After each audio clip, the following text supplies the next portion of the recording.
Welcome back to When Harry Met Board Games, where we feed our people with relatable content and our victory condition is your satisfaction.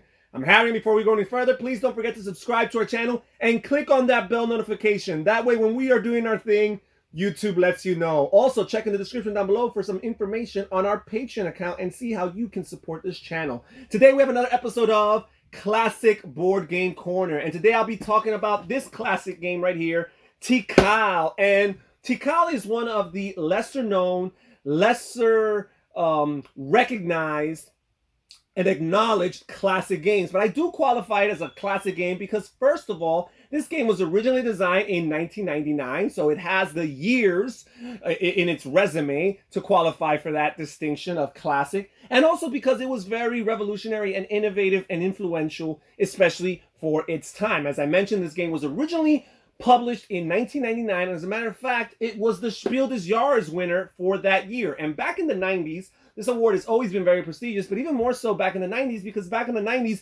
medium and heavier weight games could qualify and were eligible for this award. While nowadays, the Spiel des Jahres is usually relegated to very light family weight games, while the medium to heavy games usually qualify for the Kennerspiel award. So again, this game was very, very successful. This was a co-design by two designers that most people know today, Wolfgang Kramer and Michael Kiesling. Wolfgang Kramer was just continuing his legendary successful career. He had been already successful for a couple decades within the industry, especially in the 1980s, where he won a few Spiel des Jahres awards, and in the early to mid 90s, he won a few more as well. But this is the game that put Michael Kiesling on the map. I'm not too sure if Michael Kiesling had any or many designs prior to Tikal, but this was his claim to fame at the time. Michael Kiesling, for those who are watching, many might recognize that name. He is the designer of the very successful Azul trilogy of games, and he has had plethora of designs over the years, including co-designs with Wolfgang Kramer, which we will continue to talk about. So, Wolfgang Kramer and Michael Kiesling, this was their first pairing, I believe. They might have paired up maybe once before this, but this is definitely early on in their business relationship.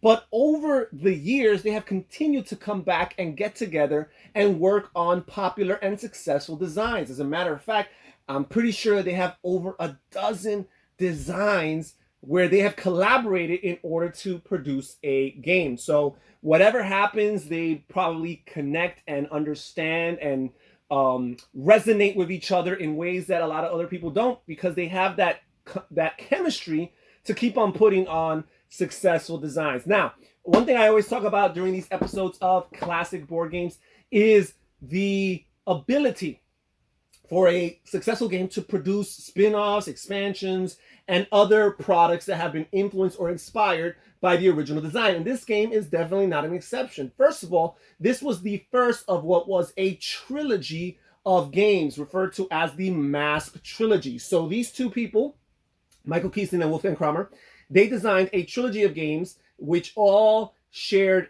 some common features mechanically and thematically, and all had a mask as the box art cover. So the sequel to Tikal was Java, which was later reinvented as Cusco to keep with the Native American theme that the other two games in the trilogy had. And then the third game in the trilogy was Mexica. So again, this original design, spinned off two sequels, if you will, by the same group of designers. Also, this game established a particular mechanism known as the action allowance mechanism, which we will talk about more in detail later on. And this system of mechanism was utilized again and again, especially within this window, this time frame, late 90s, early 2000s, by the same duo of designers, Kiesling and Kramer, where again, they re-implemented this in their Java sequel, in their Mexica sequel, and also in two unrelated board games known as Torres and Pueblo. Those two games, which are much more abstracted than these three, also utilize that same action point allowance system. So again, it's something that they caught lightning in a bottle and decided to repeat the process, especially within that short frame of time. Now, not only did this game spin off two sequels, but it also had a direct part 2, because there was a Tikal part 2. And Tikal part 2 has been long out of print and is very much less acknowledged than Tikal even is. But there are people that will actually vouch for Tikal and might even state that Tikal 2 is even better than Tikal Part 1. I don't know, I've never played it, but it seems like Tikal 2, what it does is it zeroes in the players into the actual temples. So in Tikal, you're exploring the land and the forest and the jungles and excavating in order to uncover temples. Apparently, in Tikal 2, you actually are going into the temples and doing some other type of deeper exploration. Now, this game has been cycling, Tikal, the original, has been cycling in and out of print over the years. So for whatever reason, it does not stay consistently in print. It has been published by Rio Grande historically, but just recently, about 3 years ago, Super Meeple gained the rights to this game and started publishing their own version of Tikal. I'm not too sure if Rio Grande lost the rights to the game altogether, because here and there you see the occasional copy of the original first edition being sold on Amazon and things like that. Don't know too much about that. But the Super Meeple edition was a much prettier modern edition. Again, this is a 2017 publishing, while Tikal, the original, was from 1999, and Rio Grande does not tend to upgrade their components as their games age to keep with the times and the trends.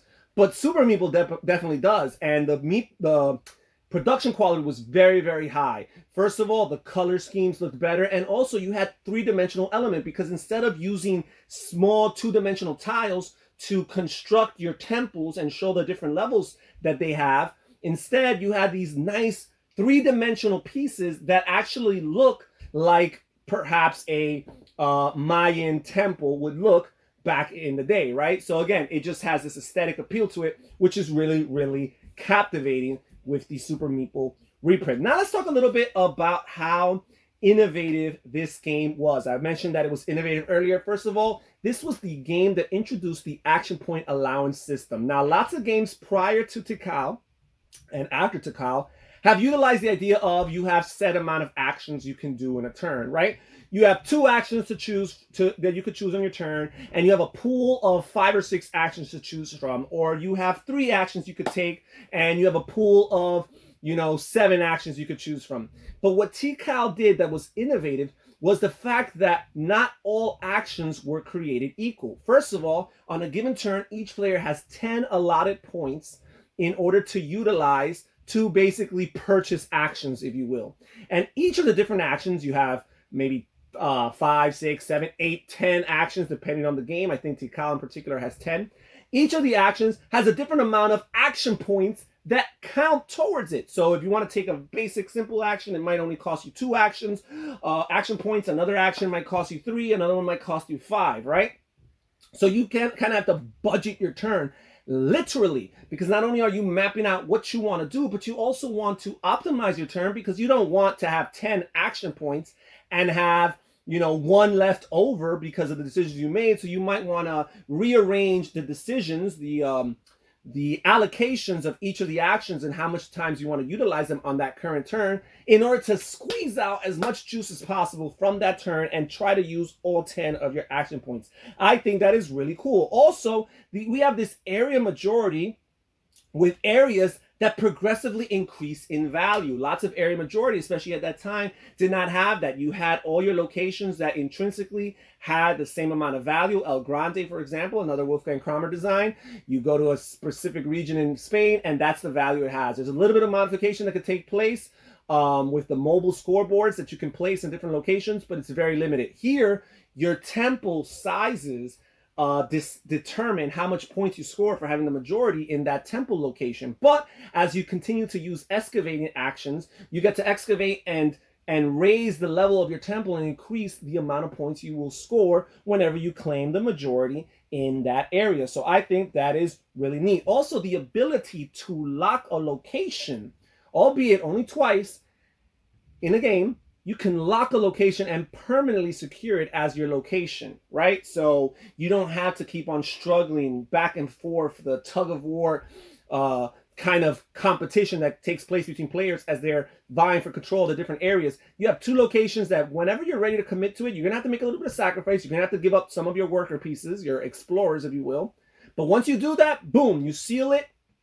and that location is yours for the rest of the game, and you can do that up to twice in this game. So I found those to be all really cool, innovative contributions to Euro style gaming and to area majority type of games in particular. So again, kudos to Tikal for providing all of that. Now I want to talk a little bit about my personal experience with Tikal.